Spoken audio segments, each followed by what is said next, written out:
This car is a McLaren F1 high downforce.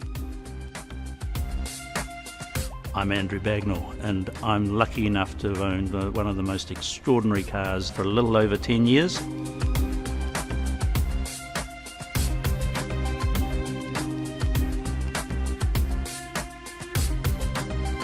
So this car has had a new front put on it with the high downforce kit. It has the permanent rear wing put onto it. It has larger wheels. It has different suspension.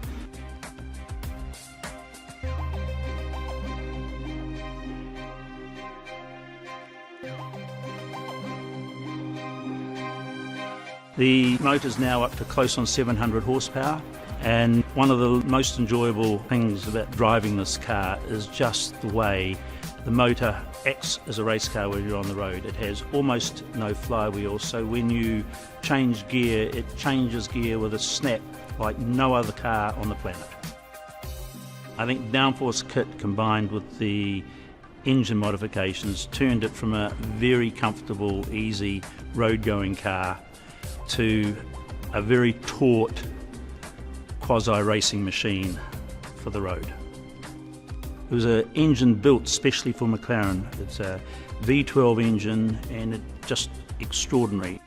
People obviously see this car, almost universally heads turn, you look, because it is something special. And I think that's one of the other real wonderful things about this car, is that people seem to intuitively recognise that this is something quite extraordinary, and it's not the normal sort of sports car. You can see a lot of Ferraris, you can see a lot of other forms of sports cars on the road.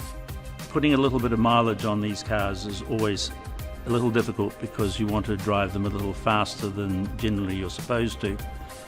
So we always try and drive it in back roads or somewhere for a brief sprint, just to open it up a little bit, but normally try and get it down to the racetrack every now and then, because then we can really open it up. Try and take it out about once a month. I've owned, raced, driven a lot of nice cars, and most of them pass on to someone else after a few years. But this car is so extraordinary, and I just love it so much every time I hop into it, that I would feel a real loss if I let it go. And I'm fortunate enough to be in a position to be able to hold it.